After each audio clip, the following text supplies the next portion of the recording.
नमस्कार सगळ्यांचं, स्वागत आहे आपल्या विद्याप्रगतीमध्ये. 10वीचा भाग 2 आपण डिस्कस करत होतो. त्यातला आपला पुढचा व्हिडिओ बघतोय आपण. पहिला चॅप्टर आपला सुरू होता, ज्यातल्या मागच्या काही गोष्टी आपण डिस्कस केल्या होत्या. तुम्हाला आठवत असेल तर आपण मी परत रिवाईज करतो एकदा की आपण अनुवंशिकता आणि उत्क्रांती म्हणजे काय डिस्कस केलं. त्यामध्ये 3 टर्म जे होते, ट्रान्सलेशन आणि ट्रान्सलोकेशन, या 3 टर्म्स आपण डिस्कस केल्या होत्या.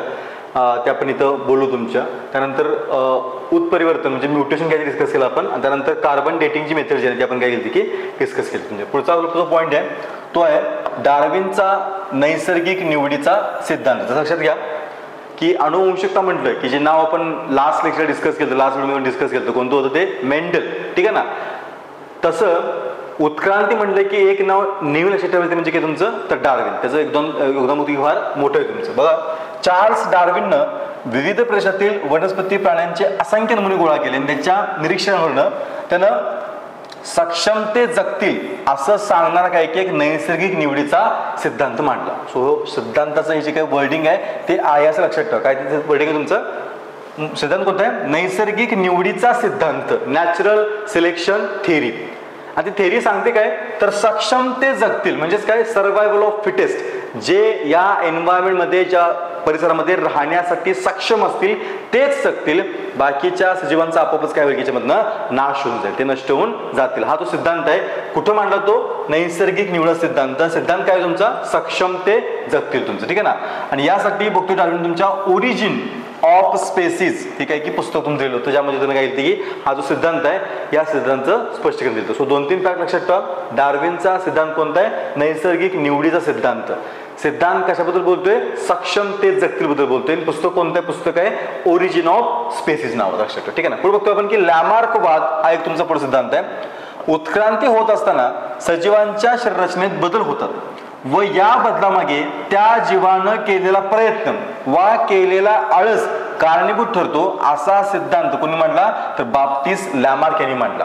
बस सिद्धांत फार सोपा आहे, अवघड आहे. तो काय म्हणतोय की उत्क्रांती जी होते, जी की तुमच्या डार्विनने सांगितली, उत्क्रांती होते म्हणजे काय होतं की सजीव जे आहे त्यांच्या शरीररचनेमध्ये काय करतील की बदल करत जातील हळूहळू तुमचे, ठीक आहे ना. सो हे बदल होताना काय म्हणतात ते की या बदलामागचं कारण काय, नेमकं रिझन काय. रिझन 2 असतील. पहिलं रिझन काय असेल, तर त्यांनी केलेले विशेष प्रयत्न. म्हणजे आता समजू आपण की जिराफ, ठीक आहे, तर जिराफाचं काय झालं, जिराफाची जी मान आहे ती मान प्रचंड उंच झाली. त्याचं रिझन काय, तर त्यांनी तसे विशेष प्रयत्न केले. कसे प्रयत्न केले की झाडावरचा उंचावरचा पाला खाण्याचा प्रयत्न केला आणि त्या प्रयत्नाचा परिणाम म्हणजे काय बघतो आपण तुमचा, तर तो त्याची मान काय झाली की ती उंच झाली तुमची. बघा, हे पहिलं एक्झाम्पल. आणि दुसरं काय म्हणतात ते की दुसरं कारण काय तुमचं असेल की आळस, त्या प्राण्याने केलेला आळस. जसं की आपलं एक्झाम्पल घेऊया की आपल्यामध्ये आपल्या पूर्वजांना शेपटी होती, ठीक आहे ना. पण नंतर काय केलं आपण की शेपटीचा वापरच करायचा आपण बंद करून टाकला, आळस केला आपण म्हणतो की चालता येते नाही आपल्याला, तर झाडावरती शेपटीचा वापर करून चालण्याची आवश्यकता नाहीये. आणि त्या आळसाचा परिणाम हा झाला की शेपूट आपल्या काही कालांतराने नामशेष झाली तुमची, ठीक आहे. त्याचं काही कारण असेल. याला इंद्रियांचा वापर व न वापरा सिद्धांत काय म्हणतो, uses or disuse of organs व सिद्धांत लक्षात ठेवा. याचा काय होता, नैसर्गिक निवडीचा सिद्धांत, सक्षमते जगतील. आणि लॅमार्क वाद जो आहे त्याला काय म्हणतो आपण, युजेस ऑर डिसयुजेस ऑफ ऑर्गन्स. हा तुमचा काय की लॅमार्कचा सिद्धांत आहे, ठीक आहे ना. पुढे शेवटी बघतोय की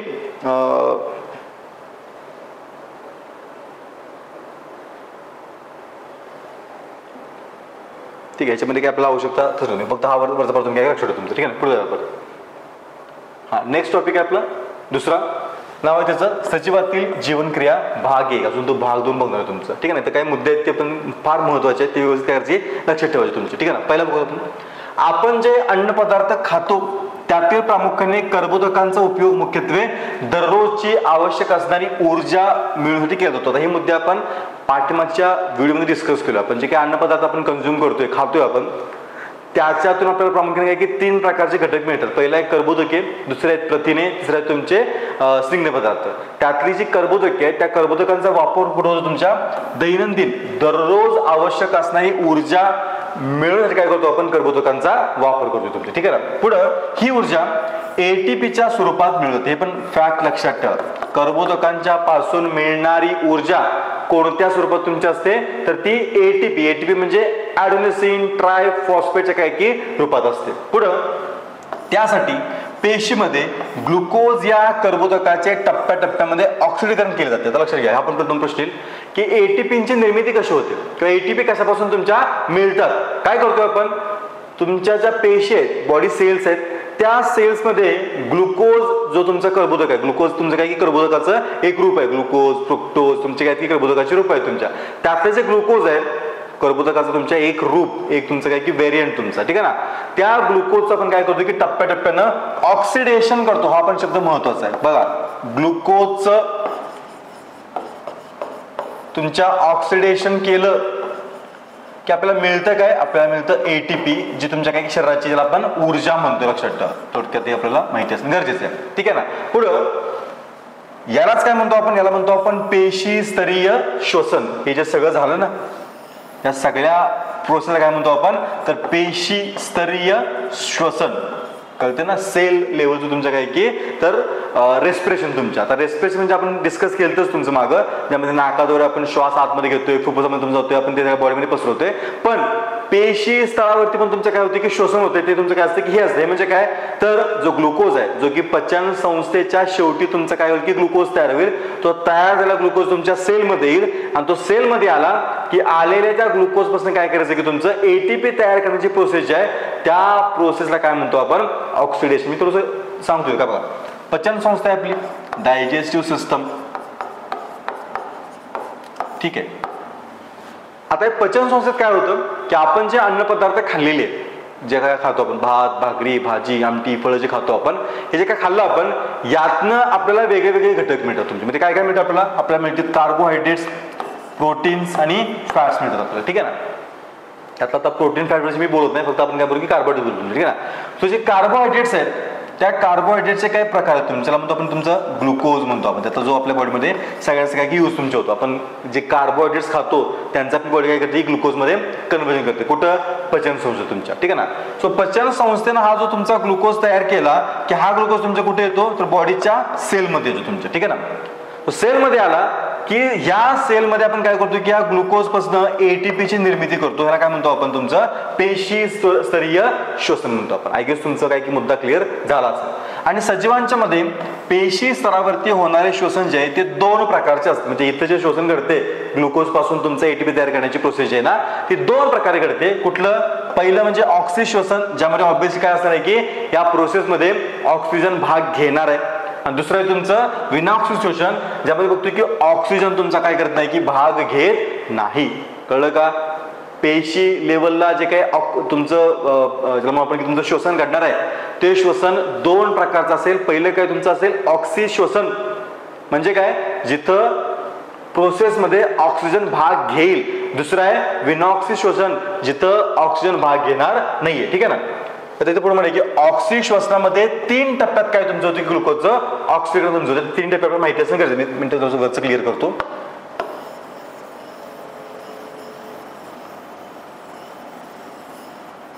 थोडं त्याचा चार्ट आहे, पण तरी पण आपण काय करू की ते व्यवस्थित डिस्कस करू आपण, ठीक आहे ना. बघा काय म्हणलो आपण, ऑक्सी श्वसन जे होतंय सेल लेवलला ते 3 टप्प्यात होणार. त्या 3 टप्प्यात काय करतो आपण, ग्लुकोजचं इथं ऑक्सिडीकरण घडवण्याचं काम करतोय. पहिला टप्पा बघा, पहिला टप्पा आहे ते म्हणजे ग्लुकोजचं विघटन करायचं. काय बघतोय आपण, कळते ना, पचन संस्थेत तयार झालेला कार्बोहायड्रेट्स ग्लुकोजच्या स्वरूपात तुमच्या कुठं आलाय, सेलमध्ये आलाय. आता आपण काय करणार तुमच्या सेलमध्ये, त्या ग्लुकोज पासून एटीपी तयार करणार आहे. त्या ग्लुकोज पासून एटीपी तयार करण्याची प्रोसेस 3 टप्प्याची आहे. जिथं बघतोय पहिलं त्याचे 2 प्रकार म्हणू आपण, ऑक्सी श्वसन आणि तुमचं विनाऑक्सी श्वसन. यातलं आपण ऑक्सी श्वसन डिस्कस करतोय. यात काय होते, 3 टप्प्यात आपण ग्लुकोजचं काय करतोय की एटीपी कन्व्हर्जन करतोय. त्यातला पहिला टप्पा कोणता आहे, तर ग्लुकोजचं विघटन, ज्याला काय म्हणतो आपण ग्लायकॉलिसिस. शब्द लक्षात ठेवा, महत्वाचा तुमचा. कळते का. ऑक्सी श्वसनाच्या 3 टप्प्यापैकी पहिला टप्पा जो आहे त्याला काय म्हणतोय आपण, ग्लायकॉलिसिस. आणि या ग्लायकॉलिसिस मध्ये आपण करतोय काय, तर ग्लुकोजचं विघटन करतोय आपण. समजते, लक्षात ठेवा. पुढे यात नेमकं काय होतं बघा आपण. बघा, पेशी द्रव्यात घडणाऱ्या या प्रक्रियेत, हे पण शब्द महत्वाचा, हायलाइट केलेला आहे पण हा शब्द महत्वाचा आहे की ग्लायकॉलिसिस ही प्रोसेस कुठं घडते, ती पेशी द्रवामध्ये. पेशी द्रव कळते का, ही सेल हा सेलचा केंद्रक आणि जो बाहेरचा भाग आहे त्याला काय म्हणतो आपण पेशी द्रव, सायटोप्लाझम. ठीक आहे ना.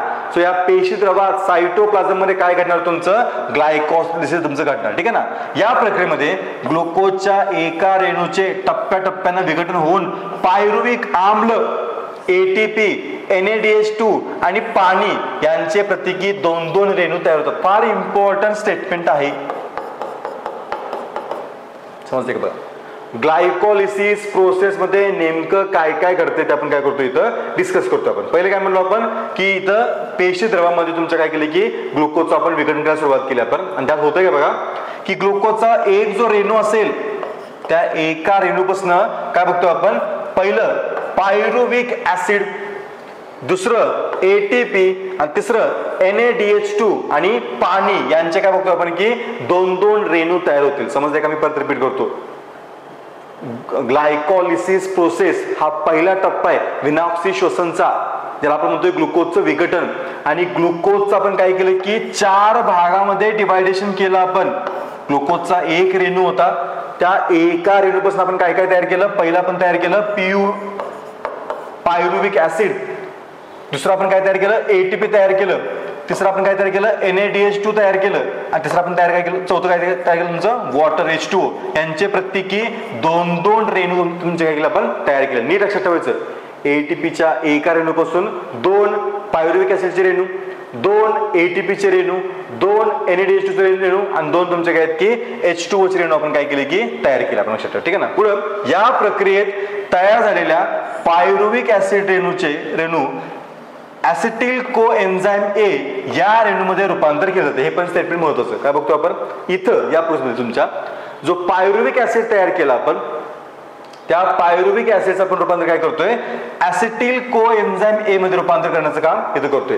ठीक आहे. पुढे म्हणलं आपण या प्रक्रियेवेळी कार्बन डायऑक्साइडचे 2 रेणू आणि NADH2 चे 2 रेणू तयार तुमचे होते. कशामध्ये, हे जे आपण म्हणतो तुमच्या पायरुविक ऍसिडचे तुमच्या काय होईल की ऍसिटिल कोएन्झाइम A मध्ये रूपांतर जे होतं या प्रोसेस मध्ये तुमचं काय होईल तर CO2 कार्बन डायऑक्साइडचे 2 रेणू आणि NADH2 चे 2 रेणू काय होतील की तयार होतील. नीट समजून घ्यायचं कुठल्या प्रोसेस मध्ये काय तयार होतंय हे एक्झामच्या वेळेला आठवणं गरजेचं आहे. दुसरा टप्पा काय बघा, दुसरा प्रकार म्हणतो आपण ट्राय कार्बोक्सिलिक आम्ल चक्र, त्याला दुसरं नाव आहे तुमचं क्रेब्स सायकल. तुमच्या आता हे क्रेब नावाचं सायंटिस्ट होतं, ज्याने शोधलं होतं. त्याचं खरं नाव काय तुमचं, खरं नाव आहे तिचं ट्राय कार्बोक्सिलिक तुमचं आम्ल चक्र नाव शोधलं. काय म्हणतो आपण ट्राय कार्बोक्सिलिक आम्ल चक्र काय म्हणतो त्याला क्रेब सायकल म्हणतो आपण. ठीक आहे ना. काय होतं बघा याच्यामध्ये ऍसिटिल कोएन्झाइम A काय हे मागास तयार केलं आपण कशापासून पायरुविक ऍसिड पासून. ठीक आहे ना. हे तयार करताना काय बघतो आपण तयार काय झालं तुमचं तर कार्बन डायऑक्साइडचे 2 रेणू आणि NADH2 चे 2 रेणू तयार झाले. आणि शेवटी तयार काय मिळालं आपल्याला तुमचं ऍसिटिल कोएन्झाइम A तयार झालं. ठीक आहे ना. पुढचा जो टप्पा आहे त्यामध्ये आपण हेच यूज करतोय काय तुमचं ऍसिटिल कोएन्झाइम A चे रेणू तंतुकणिकेमध्ये जातात. तंतुकणिका म्हणजे मायटोकॉन्ड्रिया. तंतुकणिका म्हणजे काय तुमची मायटोकॉन्ड्रिया. काय झालं बघा पेशी द्रव हे तुमचं हे पेशी द्रवातून चालायचं. पेशी द्रवात तयार झालेलं तुमचं ऍसिटिल कोएन्झाइम A कशापासून पायरुविक ऍसिड पासून. ठीक आहे ना. सो हे जे ऍसिटिल कोएन्झाइम A जे तयार झालं ते आपण कुठे पाठवतो आता त्याचा पाठवलं आपण तंतुकणिका mitochondria power house of cell म्हणतो आपण त्याला. काय म्हणतो पॉवर हाऊस ऑफ सेल तुमचं तिथं आपण त्याला पाठवलं. पुढे काय होतं बघा त्यावर ट्राय कार्बोक्सिलिक आम्ल चक्र किंवा क्रेब्स चक्र ही चक्रीय अभिक्रिया राबवली जाते. कशावरती तुमच्या ऍसिटिल कोएन्झाइम A वरती तुमच्या. इथे काय होतं बघा या अभिक्रियेद्वारे ऍसिटिल कोएन्झाइम A च्या रेणूतील ऍसिटिलचे पूर्णपणे ऑक्सिडीकरण केले जाते आणि त्याद्वारे CO2 H2O आणि NADH2 प्लस FADH2 आणि ATP चे रेणू मिळतात. नीट लक्षात ठेवायचं काय झालं बघा याच्यामध्ये क्रेब्स सायकल मध्ये काय घडलं बघा की जो ऍसिटिल कोएन्झाइम A होता त्याचं आपण काय केलं तर इथं त्याच्यावरती ट्राय कार्बोक्सिलिक आम्ल चक्र आपण अप्लाय केले ते अभिक्रिया केली आपण. आणि त्या अभिक्रियेवर काय बघतो आपण की या ऍसिटिल कोएन्झाइमचे रेणू जे होते त्यांचं आपण बघतोय की पूर्णपणे हे पक्षात तुमचा पूर्णपणे काय केलं आपण त्याचं ऑक्सिडेशन घडवून आणलं.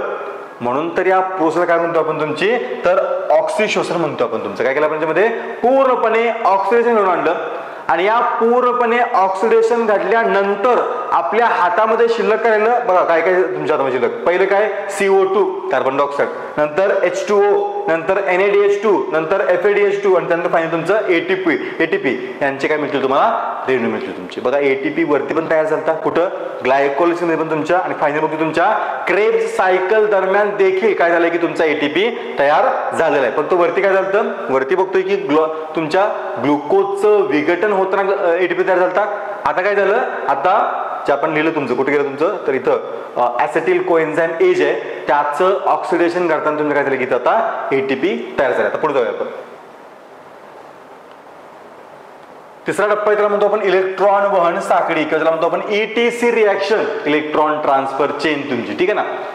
आता यात काय होतं बघा, इलेक्ट्रॉन वहन साखळी अभिक्रियेत सुद्धा तंतुकणिमध्ये राबवली जाते. आता लक्षात घ्या, मागाची अभिक्रिया पहिली कुठली ग्लायकोलिसिस तुमच्या कुठं घडलं, तर ते घडलं तुमच्या पेशीत राहत तुमच्या. नेक्स्ट क्रेब्स सायकल कुठे घडली तुमची, तर तंतुकणीमध्ये तुमची मायटोकॉन्ड्रियामध्ये. आणि शेवटी बघतो तुमची ETC सायकल जी आहे ती देखील तुमची कुठं घडते, तर तंतुकणिकेमध्ये तुमच्या घडताना दिसेल तुम्हाला. यामध्ये काय होते बघा, वरील सर्व प्रक्रियांच्या वेळी तयार झालेले NaDH2 च्या प्रत्येक रेणूपासून 3 आणि FADH2 च्या प्रत्येक रेणूपासून 2 ATP चे रेणू मिळतात. फार इम्पॉर्टंट स्टेटमेंट लक्षात ठेवा, फार महत्वाचं तुमचं काय की वाक्य आहे. ETC सायकल मध्ये काय घडते नीट समजून घ्या.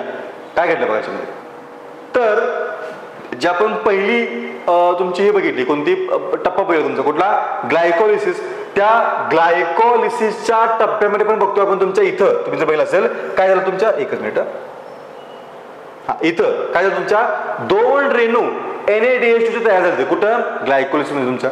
दुसरा टप्पा क्रेब्स सायकल, त्यामध्ये बघतो तुमचा इथं पण तुमचा NaDH2 आणि त्यानंतर FADH2 चे रेणू तुमचे काय तयार झाले बघा, ग्लायकोलिसिस आणि तुमची क्रेब्स सायकल दोन्ही टप्प्यामध्ये काय बघतो आपण तुमच्या ATP पण तयार झालताच, पण ATP बरोबर इथं बघतो तुमचा फक्त NaDH2 आणि खाली काय बघतो तुमचा NaDH2 प्लस तुमचा FADH2 पण तयार झालता. आता जे बघतो आपण तुमचे काय, तर इलेक्ट्रॉन वहन सायकल म्हणजे तुमची ETC रिएक्शन जे आहे त्याच्यामध्ये काय करतो आपण, तर ह्याच तुमच्या तंतुकणिकेमध्ये जे तुमचे NaDH2 होतं त्यानंतर तुमचे FADH2 तुमचं होतं, यांच्यापासून काय करतोय आपण परत 2 तुमचे ATP चे रेणू काय करतोय की तयार करतोय. या प्रक्रियेमध्ये ATP च्या रेणू व्यतिरिक्त पाण्याचे रेणू काय तुमचे तयार होतील. सो जी ETC सायकल आहे त्या ETC सायकल मध्ये आपण काय केलं, NaDH2 आणि FADH2 यांच्यापासून ATP चे रेणू किती 2 रेणू तयार केले, प्लस अजून काय तयार केलं आपण, तर पाण्याचे पण रेणू आपण तुम्हाला इथं बघायला मिळतील. अशा पद्धतीनं ऑक्सिश्वसनामध्ये ग्लुकोजचे पूर्ण ऑक्सिडीकरण होतं आणि ऊर्जेबरोबर CO2 H2O चे रेणू काय तुमचे तयार होते. सो प्रोसेस तुमची कंप्लीट झाली आणि अल्टिमेटली तुमच्या हातामध्ये काय राहिलं, तुमच्या हातामध्ये काही ATP चे रेणू तुम्हाला मिळाले ॲडेनोसिन ट्रायफॉस्फेटचे, प्लस पाणी प्लस तुमचा कार्बन डायऑक्साईड तुमचं लक्षात ठेवा. तो आपण काय करतो की तुमचं फायनली तयार करतो. आणि खाली मग काही तुमचे नाव आहे लक्षात तुमचं NAD म्हणजे काय, तर निकोटिमाइन ॲडेनाइन डायन्यूक्लियोटाइड. FAD म्हणजे काय, तर फ्लाविन ॲडेनाइन डायन्यूक्लियोटाइड. तुमचे हे काय तुमचे प्रत्येक पेशीत तयार तुमचे होणारे काय की पेशी शोषणात मदत करणारे 2 तुमचे काय की सहविकर आहेत तुमचे. विकर म्हणजे कळतं ना तुमचे एन्झाईम तुमचे सह एन्झाईम तुमचे कोण तुमचे NAD आणि तुमचं FAD तुमचं त्याला आपण वरती डिस्कस केलं तुमचं, ठीक आहे ना. ATP काय बघा, ॲडेनोसाइन ट्रायफॉस्फेट हा एक ऊर्जेचा संपृक्त असा काय की रेणू, संपृक्त म्हणजे सॅच्युरेटेड काय की रेणू तुमचं कोण ॲडेनोसिन ट्रायफॉस्फेट हा तुमचा काय की ऊर्जेचा संपृक्त म्हणजे काय ना सॅच्युरेटेड कसा काय की तुमचा तो रेणू आहे. त्यात फॉस्फेटचे 3 रेणू एकमेकांना ज्या बंधांनी जोडलेले असतात त्या बंधांमध्ये ऊर्जा साठवली असते. पण स्टेटमेंट होतं तुमचं की ऍक्च्युली तुमच्या ATP मध्ये ऊर्जा कुठं असते, तर त्याच्यामध्ये असणारे जे काय फॉस्फेटचे 3 रेणू एकमेकांना काय करतो आपण ज्या बंधांनी ज्या बॉन्ड्सनी जोडतो त्या बॉन्ड मध्ये काय असते आपल्याला ऊर्जा दिसते तुमचं, ठीक आहे ना. आणि रेणूंना पेशींमध्ये आवश्यक तुमचं काय की तुमचा साठा करून ठेवलं तुमचा असतो लक्षात ठेवा. खाली फक्त 2-3 मुद्दे तुमचं त्यात बघा की इथं रासायनिकदृष्ट्या ATP हा ॲडेनोसिन रायबोन्यूक्लियोसाइड पासून तयार झालेला असतो. ट्रायफॉस्फेटचा रेणू असून त्यात ॲडेनिन हा नत्रयुक्त रेणू तुमचा असेल. बघा हे थोडंसं टेक्निकल बर्ड लक्षात ठेवा. काय म्हणतो आपण रासायनिकदृष्ट्या जो ATP आहे तो ॲडेनोसिन रायबोन्यूक्लियोसाइड पासून तयार तुमचा होतो. काय काय तुमचं ॲडेनोसिन रायबोन्यूक्लियोसाइड तुमचा ट्रायफॉस्फेटचा रेणू असून तुमचा हा काय तुमचा काय की ट्रायफॉस्फेटचा रेणू तुमचा, ते काय तुम्हाला नावात कळेल तुमच्या. यात ॲडेनिन हा नत्रयुक्त काय असेल रेणू असेल. रायबोज म्हणजे C5H10O5 ही पेंटोज शर्करा व 3 फॉस्फेटचे रेणू असतात. काय काय असतं याच्यामध्ये, काय काय, एक तुमचा ॲडेनिन जो की नत्रयुक्त रेणू आहे, दुसरं रायबोज ही पेंटोज शर्करा, आणि 3 तुमचे काय असतील की फॉस्फेटचे रेणू तुमचे असतील. हे लक्षात ठेवा, हे महत्त्वाचं आहे. बघा ATP मध्ये नेमकं काय काय असते, परत रिपीट करतो, काय असते मध्ये, ॲडेनिन हे काय, हे नायट्रोजन तुमचा रेणू असेल. दुसरं रायबोज हे तुमचे काय असेल, ही पेंटोज प्रकारची काय की शर्करा तुमची असेल, साखर तुमची असेल. 3 तुमचे काय असेल की फॉस्फेटचे रेणू असतील. आणि ऊर्जेच्या आवश्यकतेनुसार ATP मधील फॉस्फेटच्या रेणूमधील बंध तोडून ऊर्जा मिळवली जाते. हे पण लक्षात ठेवा की तुम्हाला ज्यावेळेस ऊर्जेची आवश्यकता असेल तर काय करतो आपण, जे फॉस्फेटचे रेणूंचे बंध असतील ते बंध ब्रेक होतात आणि ऊर्जा आपण काय करतो की रिलीज करतो. आणि ATPच्या ऊर्जेचे चलन असे म्हणतो, म्हणजे आपण एनर्जी करन्सी म्हणतो. आपण आपल्या बॉडीची एनर्जी करन्सी काय तुमची, तर ATP. आय गेस तुमचे काय हे जे मुद्दे ते क्लिअर झाले असतील. ठीक आहे ना, पुढे जाऊया आपण. हा, इथे एक नाव आहे शास्त्रीयांचं तुमचं, ते म्हणजे की सर हेन्स क्रेब्स, ज्यांचा आपण मगाशी उल्लेख केला होता, ज्यांनी काय केलं की ग्लुकोज विघटन, ज्याला आपण ग्लायकॉलिसिस म्हणतो आपण, त्या ग्लायकॉलिसिस प्रक्रियेचा काय त्यांनी शोध लावला होता. गुस्ताव एम्बेडन, ऑटो मेयरहॉफ आणि जेकब पार्नस या 3 शास्त्रज्ञांनी त्यांच्या इतर सहकार्याने काय की त्यांच्या मिळून तुमचा हा शोध होता. कुठला, ग्लायकॉलिसिसचा. नाव लक्षात ठेवा कोण कोण तुमचे, एक तर तुमचे क्रेब्स आहेतच, प्लस तुमचे काय की गुस्ताव एम्बेडन, त्यानंतर ऑटो मेयरहॉफ आणि जेकब पार्नसन तुमचं.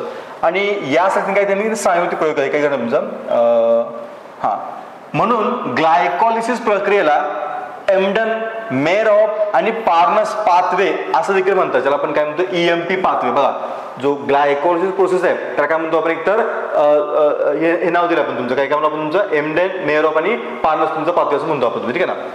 ट्राय कार्बोक्सिलिक आम्ल चक्र ही प्रक्रिया सर हेन क्रेम्स तुमच्या शोधून होती. बघा ग्लायकॉलिसिस कोणी शोधलं, त्याला काय म्हणतो आपण EMP पाथवे, जे आपण पहिली टप्पा होईल तुमचा, तो पहिला टप्पा शोधला तुमच्या त्या ठिकाणी कोण कोण, एम्बडन, मेयरहॉफ आणि पार्नस. बघा मी परत रिपीट करतो, तुमच्या ग्लुकोजचं ऑक्सिडेशन जे होतं ते 3 टप्प्यात तुमचं, तो पहिला टप्पा आहे, काय म्हणतो तुमचं ग्लायकॉलिसिस.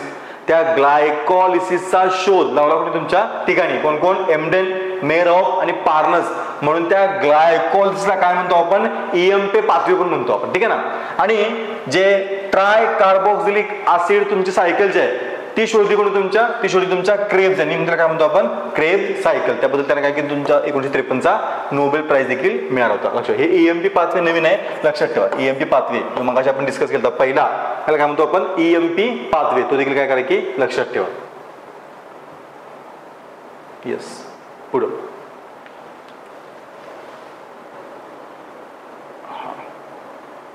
आता इथे एक हा टेबल आहे, म्हणजे हा फ्लो चार्ट आहे. या फ्लो चार्टचं टायटल बघा, टायटल काय म्हणजे कर्बोदके, स्निग्ध पदार्थ, प्रथिनं यांचे ऑक्सिश्वसन करून ऊर्जा मिळवण्याची काही की प्रक्रिया बघतोय आपण याच्यामध्ये, ठीक आहे ना.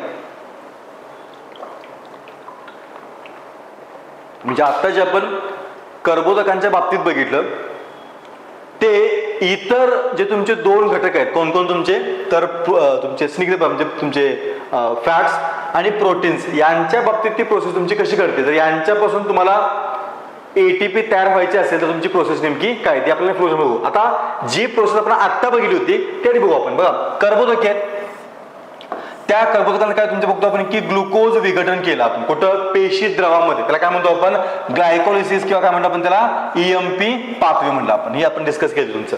बरं याचं काय होतं नंतर तुमचं याच्यामध्ये जे पायरुविक ऍसिड आहे त्या पायरुविक ऍसिडचं पुन्हा आपण काय करतो की विघटन करतो आणि त्यातनं आपण काय तयार करतो, त्यातनं आपण ऍसिटिल कोएन्झाइम A तयार करतो आपण, ठीक आहे ना. सो हे ऍसिटिल कोएन्झाइम जे आहे आपण कुठे पाठवतो तुमच्या, हे पाठवतो आपण तुमच्या ह्याच्यामध्ये, कशामध्ये, तंतुकणिकेमध्ये तुमच्या. तिथे काय होतं, तिथे त्याची क्रेब सायकल तुमची कंप्लीट होते आणि क्रेब सायकल नंतर काय बघतो तुम्हाला की हा CO2 H2 आणि ऊर्जा म्हणजेच ATP तुम्हाला तयार झालेला बघा. तुमची क्रेब सायकल तुमची काय की तुमची ETC सायकल, तुमची इलेक्ट्रॉन ट्रान्सफर चेन तुमची, याच्या एंडला आपल्याला काय मिळतं तर CO2 म्हणजे कार्बन डायऑक्साइड, पाणी आणि काय मिळतं तुम्हाला ऊर्जा बघायला मिळते. इथं पण काही प्रमाणात तुमची ATP तयार होतेच, इथं पण काही प्रमाणात तुमची ATP तयार होतेच, पण बघतो की सगळ्यात तुमची काय होईल तुमची शेवटी तुमची काही तुमची ATP तयार होईल. हे तर आपण डिस्कस केलं, तुम्ही तीच प्रोसेस आहे. पण ते जर समजा जर प्रोटीन्स असेल तर काय होतं बघा, प्रोटीन्स आहेत त्या प्रोटीनचं परत तुमच्या काय होतं की ब्रेकडाऊन होतं, म्हणजे त्यांचे परत आपण तुकडे करतो कशामध्ये, अमिनो ऍसिड मध्ये. लक्षात ठेवा, समजते का. हे आपण काय बघितलं, कर्बोदकांचं बघितलं, ग्लुकोजचं बघितलं. आता काय बघतो आपण, प्रोटीन पासून ATP तुमचा कसा तयार होईल. तो प्रोटीन आहे, त्याचं आपण काय केलं अमिनो ऍसिड मध्ये आपण काय केलं की ब्रेकडाऊन केलं आणि मग अमिनो ऍसिड जे आहेत त्यांचं रूपांतर काय करतो आपण पुन्हा तुमचं मग ऍसिटिल कोएन्झाइम ए मध्ये होईल तुमच्या, मग पुढची तुमची काय सायकल तुमची आयएच असेल. कळतंय का? हे मधले 2 टप्पे तुमचं काय होईल की प्रोटीन तुमचा स्किप होईल. फक्त काय आलं की प्रोटीनचं आपण ब्रेकडाऊन केलं कशामध्ये अमिनो ऍसिड मध्ये आणि त्या अमिनो ऍसिड पासून आपण काय तयार करू मग ऍसिटिल कोएन्झाइम ए. मग पुढची तुमची प्रोसेस काय की तुमची सेमच तुमची असेल. ते जर तुमचे स्निग्ध पदार्थ असतील म्हणजे फॅट्स असतील तर यांचं काय होतं बघा, तर स्निग्ध पदार्थापासून तुमची मेदाम्ल तयार होतील. म्हणजे स्निग्ध पदार्थांचा छोटा भाग म्हणजे तुमची काय असतील की मेदाम्ल असतील आणि मेदाम्लांचं रूपांतर काय करतो आपण परत तुमच्या ऍसिटिल कोएन्झाइम ए मध्ये करतो तुमच्या. मग फायनल तुमची पुढची प्रोसेस काय तुमची सेमच आहे. बघा एवढाच फ्लो चार्ट आहे पण एका फ्लो चार्ट वरती तुम्हाला काय मिळते की तिन्ही मुद्द्यांपासून किंवा तिन्ही घटकांपासून आपण एटीपी कशा प्रकारे तयार करू शकतो हे कवर तुमचं होऊन जाईल. तुम्ही सगळं मागचं वाचा किंवा फक्त फ्लो चार्ट काय करा की तुमचा लक्षात ठेवा. ठीक आहे. पुढचं की विविध सजीवांच्या मधील होणारं विनाक्षी श्वसन म्हणजे आता जे डिस्कस केलं तुमचं हे काय की ऑक्सी श्वसन प्रक्रिया ज्यामध्ये काय होतं की ऑक्सिजन यूज होतोय.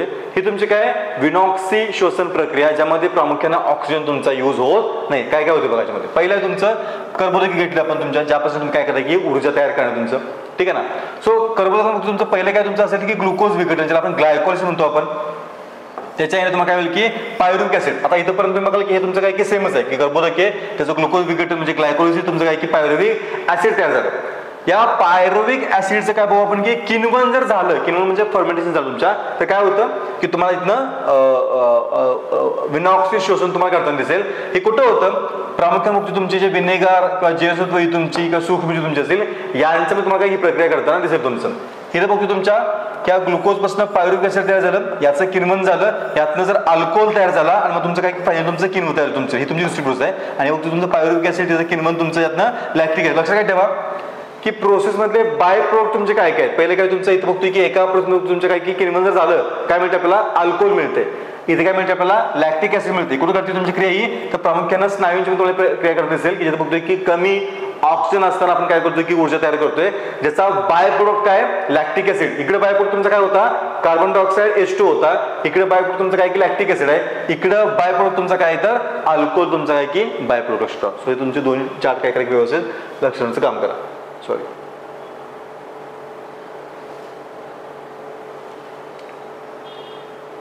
हा नेक्स्ट पॉइंट आहे तुमचा तो आहे विविध अन्न घटकांपासून मिळणारी ऊर्जा energy from different food components. तुमचं काय काय म्हणजे आपण गरजेपेक्षा जास्त खाल्लेले कर्बोदक पदार्थ शरीरात यकृत आणि स्नायूमध्ये ग्लायकोजनच्या स्वरूपात साठवले जाते. हे शब्द जो आहे तो व्यवस्थित लक्षात ठेवा. काय बघा काय बोलू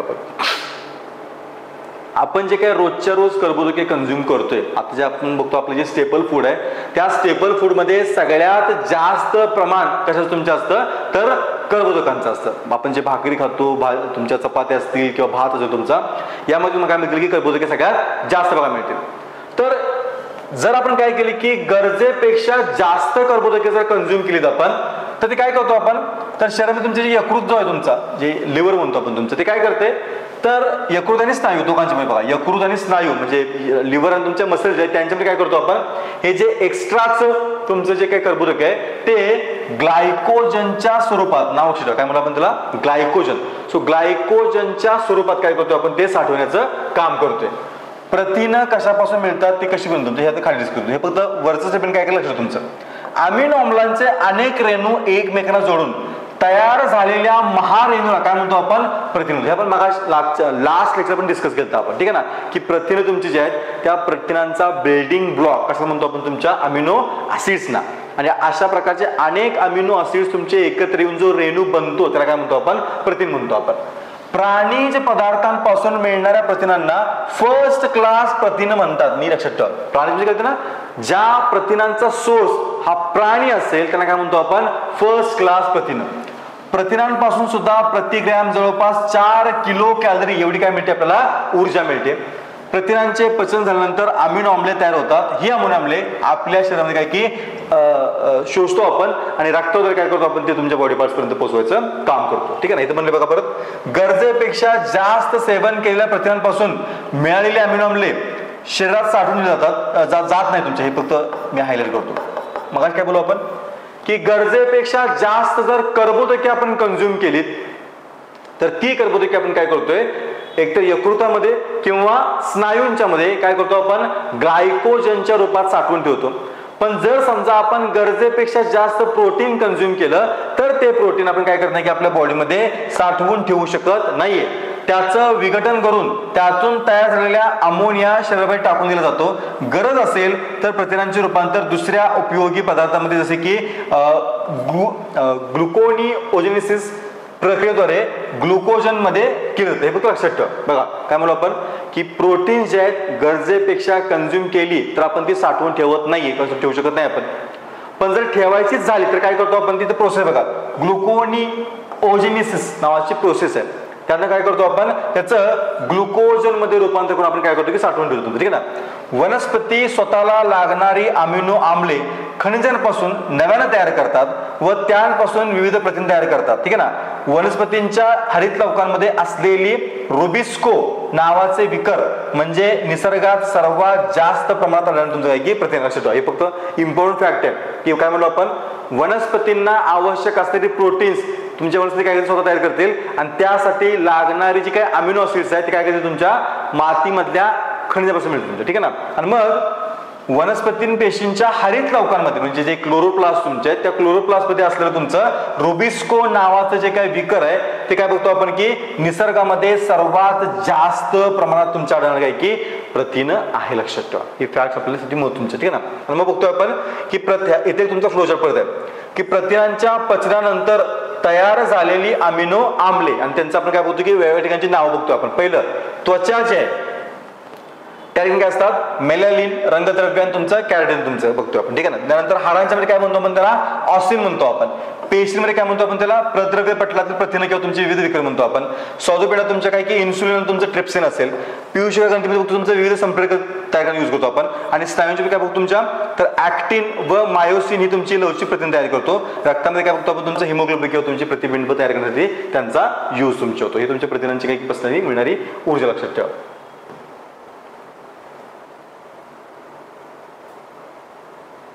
ठीक आहे. पुढचं बघतो आपण, मेदाम्ल आणि अल्कोहोलचे रेणू विशिष्ट रासायनिक बंधाने जोडून तयार झालेल्या पदार्थांना काय म्हणतो आपण, स्निग्ध पदार्थ. सो आपण कार्बोदके बघितले, त्यांचं आपण काय बघितलं की तुमचं रूपांतर एटीपी बघितलं. आता आपण प्रोटीन्स बघितले, त्यांचं आपण काम बघितलं. आणि फायनली काय बघतो तुमच्या आता मेदाम्ल बघतोय. आता मेदाम्ल हे काय तुमच्या तर स्निग्ध पदार्थांचा तुमच्या छोटा भाग तुमचा असेल. ठीक आहे ना. सो ही मेदाम्ल आणि अल्कोहोलचे रेणू एका विशिष्ट रासायनिक बंधन काय बघतो आपण की जोडून तयार झालेल्या पदार्थांना काय म्हणतो आपण, स्निग्ध पदार्थ म्हणतो आपण. आपण सेवन केलेले स्निग्ध पदार्थांचे पचन होते म्हणजेच त्यांचे रूपांतर काय बघतो आपण की मेदाम्ल किंवा अल्कोहोल मध्ये केले जातं. लक्षात ठेवा ना. पुढे बघतोय, पेशींचे प्रद्रव्य पटल तयार करण्यासाठी फॉस्फोलिपिड नावाचे रेणू आवश्यक असतात. लक्षात ठेवा. काय म्हणतो आपण, जे पेशी आहे त्या पेशींचं काय म्हणतो आपण की प्रद्रव्य पटल म्हणजे की तुमच्या पेशीची वॉल जे असेल त्या वॉलच्या आतलं पटल म्हणतो काय म्हणतो आपण की पेशी प्रद्रव्य पटल. हे प्रद्रव्य पटल तयार करण्यासाठी काय बघतो आपण की फॉस्फोलिपिड नावाचे रेणू काही आवश्यक असतात. ते मेदाम्लापासून तयार केले जातात. ठीक आहे ना. कशापासून, मेदाम्लापासून. या व्यतिरिक्त बघतो आपण प्रोजेस्टेरॉन, हे महत्वाचं आहे. प्रोजेस्टेरॉन, इस्ट्रोजन, टेस्टेस्टेरॉन, अल्डोस्टेरॉन यासारखी बघतोय की संप्रेरक चेतापेशींच्या अक्षभोवती तुमच्या असणारी जी आवरण असतील ती तयार करण्यासाठी तुमच्या काय की मेदाम्लाचा यूज तुमच्या होतो. आणि ऊर्जा विचार केला आपण तर तुमच्या लिपिड्स पासून 9 किलो कॅलरी इतकी ऊर्जा काय मिळतो आपण मिळू शकतो आपण रोजच्या रोज त्यांचं सेवन केलं की तुमच्या शरीरामध्ये चरबीयुक्त संयोजी रूपाने त्यांना आपण साठवून ठेवायचं काम करतो आपण. ठीक आहे ना. आणि खाली तुमचे काय आहेत की काही जीवनसत्व तुमची 6 प्रकारची A, B, C, D, E आणि K यापैकी जी ADE जे आहेत आणि K हे तुमचे काय आहेत की मेदामध्ये विरघळतो तुमचे आणि बाकी तुमचे काय आहेत की पाण्यात तुमचे विरघळतो तुमचे. हे आपण काय केलं आपण जीवनसत्व आपण डिस्कस केलं तुमचं. ठीक आहे ना. सो इथपर्यंत आपण थांबूया. पुढचा जो पार्ट आहे तो पुढचा पार्ट काय करू आपण नेक्स्ट व्हिडिओमध्ये आपण डिस्कस करू. पेशी विभाजन थोडासा मोठा आणि किचकट पार्ट आहे तो आपण काय करू की नेक्स्ट व्हिडिओमध्ये डिस्कस करू आपण. ठीक आहे. थँक्यू व्हेरी मच मित्रांनो.